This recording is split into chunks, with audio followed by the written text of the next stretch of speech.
Welcome to the JAMODI podcast, where we interview coaches and leaders to find out not just what they do, but how they do what they do. Becoming the best version of ourselves is JAMODI, just a matter of doing it. All those great players you had, and I think maybe a misconception is that great players just naturally are confident. But I think great players and great teams, just like anybody else, their confidence can go up and down. And so as coaches, it's hard to instill confidence when players know they shouldn't be. But if they have the right to be confident and confidence does go up and down, as a coach, what were some things that you did to protect their confidence or help them with that?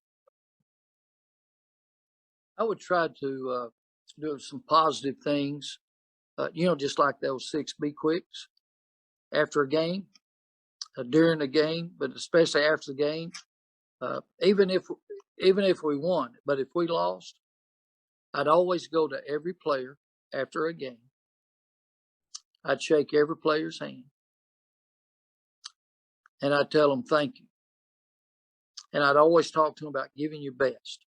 Even if you didn't play a minute, or if you played a minute or 32 minutes, if you just did your best, support, like stand up when there's a substitution, everybody stands up, everybody claps. Yeah. Things like that. If you gave your best, I just want to say thank you. Thank you for that. And in practice, when you can't practice perfectly, but that was our goal, is to try to excel at whatever we were doing on the fundamentals. If you're right-handed, to be able to do it with your left. If you left, do it with your right. On defense, we're always trying to influence to their, non-dominant hand. Just encouraging them. And if they were deficient in areas, tell them things that they really need to work on. Stay a little later. If you need to get stronger, if you need to work on your jumping. We had plow boxes. We had the machines, and we were able to buy those things, jump ropes and heavy ropes. We purchased a lot of different products to try to help the kids to get where they wanted to be, because most of those kids, like Larry, he was from Dixon Circle projects, and he wanted. There's great people everywhere, but he wanted out of that particular environment. Mm-hmm. He wanted to excel and reach the peak, and for him it was NBA. And he's pretty good. When he first came in fact, his mom, he lived in Lincoln's district, and back then, Dallas ISD, they had a program that they call it, if you're a majority race, your ethnicity, your race, at your home high school, wherever you live, you could transfer to a school that your race was in the minority. And I watched Larry play in middle school. I watched C.J. Miles play in middle school, but I didn't recruit either one of them. I just don't do that. I went and watched a lot of kids play, but I just didn't do that. And before Larry's senior year, Miss Johnson calls, and she said, Coach, she called him DD. His middle name is Dimitri, Larry Dimitri Johnson. She said, can DD and I, in fact, I got a call from the switchboard there at school and said, there's a Miss Johnson on the phone. So I took it, and she said, I want to come talk to you. So they came and sat down, and she said, DD, I don't know this man, and you don't know this man, but the talk on the streets of Dixon Circle, he's going to make you a better person, player, and student. She said, DD, you're going to play for this man. My eyes got like that big. And he said, you understand that? He said, yes, ma'am, I do. She said, and DD, I understand he runs a pretty tight ship. They work real hard. You're not going to whine, moan, gripe, or complain. You understand that, DD? He said, yes, ma'am. Then she looked at me and she said, and Coach, I won't whine, moan, gripe, or complain. Wow. Because the talk on the streets, the talk on the streets was, and I don't deserve all that adulation. I just had a program. We had a program that I thought was the best for the kids. Not that everybody could excel at that, but it was a pretty tight ship. But I wanted them. In fact, she said, I understand. Y'all dress up on game day. I said, yes, ma'am, it's a special day. I said, but we have a lot of extra neckties. We just have a lot of extra neckties, belts, and shirts and stuff. If somebody needed them. And I said, we got plenty of that. She said, oh, no, I'll get a couple tonight. And she called me the next day. The reason I know this, she said, Coach, I just wanted you to know I got DD 2 neckties. I said, that's awesome. She said, I went to the Goodwill. And this got my heart right here. Mm-hmm. She said, I went to the Goodwill. 25 cents. She worked 2 jobs. In fact, on the way to her jobs, she'd had to carry water with her to put in the radiator.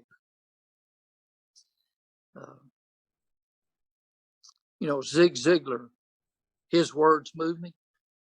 Well, Miss Johnson, her words move me. And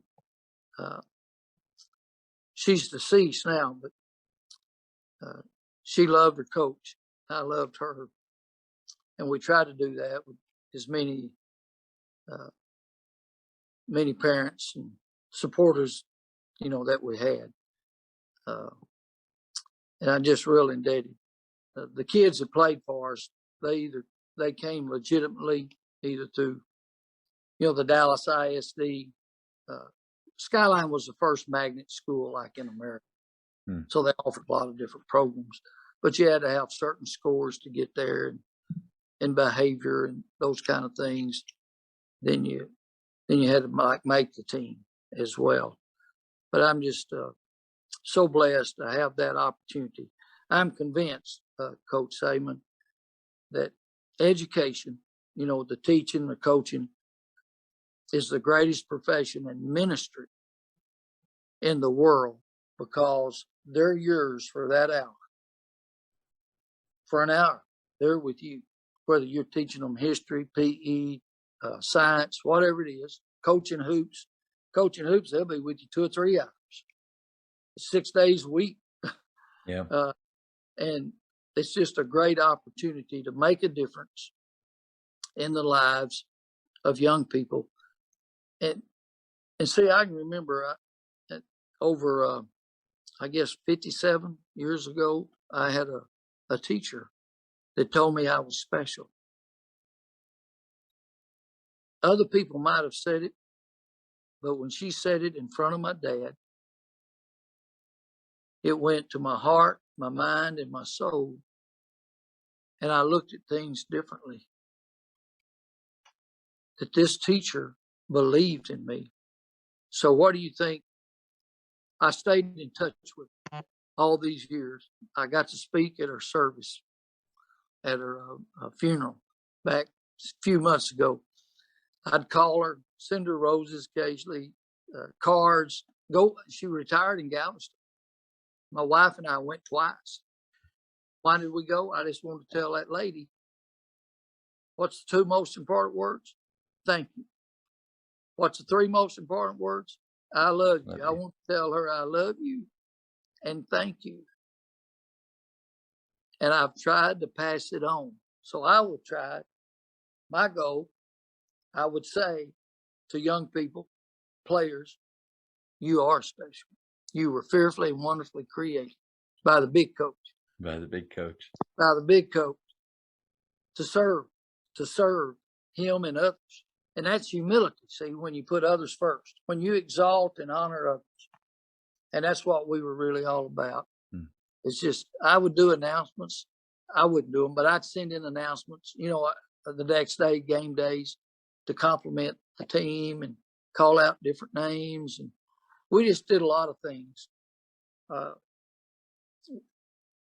We just wanted to have a spirit of excellence, of supporting our students and players and making them feel special and telling them they were special. It just became a part of our fabric and hopefully a part of their fabric. And the results that we've been able to get back from all these, my first 5 years I was assistant coach, and that's where I learned about FCA and Zig Ziglar. And that's, and even those kids, I mean, they still stay in contact.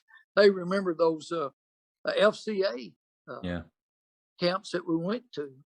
It's just, people remember how you treat them and make them feel. Yeah. They may forget a bunch of other things, but they will remember how you treat them and make them feel. And to be able to shake their hands, I tried to give them high five, shake their hands, we didn't do the bumps, but every kid that I saw that came in the classroom just tried to just make it personal. Mm-hmm. Make it personal. And that's the reason I think it's one of the greatest ministries in the world. Billy Graham, he said that a coach will influence more people like in a year than the average person in their lifetime. And that's probably true because they're there. They're yours. Yeah, we really have to take advantage. And I think that's a great reminder that you've given all of us today. I mean, because at this point in time, when you and I are talking, it's about a week or two from this new school year. And so there's a lot of excitement and you're thinking about all the ways that you're going to reach. But then, you go 2-3 months into it and things start to become more the process, and you're just kind of doing the same thing over and over, but you gotta remember your why and that purpose that you talked about, and every day, and not to let a day go by where you don't strive to influence the best that you can. And so what a powerful reminder from you, Coach. Well, thank you. I had to practice smiling before I'd get into the schoolhouse because I didn't want my burdens to be on them. And you never know what they're going through. So I wanted to be happy. Yeah. Smile. I wanted to be ready to handshake. Larry Johnson taught me the 2-arm hug. 2-arm hug. Yeah. What's the 2-arm hug? You just embrace. Yeah. Embrace. Yeah. The 2-arm hug. Yeah. Like that. It's pretty powerful. Anyway, I did that with our players and things. And I'm just so thankful. Thank you for checking out today's episode. Please take a moment to subscribe to this podcast, share it with your fellow coaches, and find us on social media for what's coming up next on the JAMODI podcast. It's just a matter of doing it.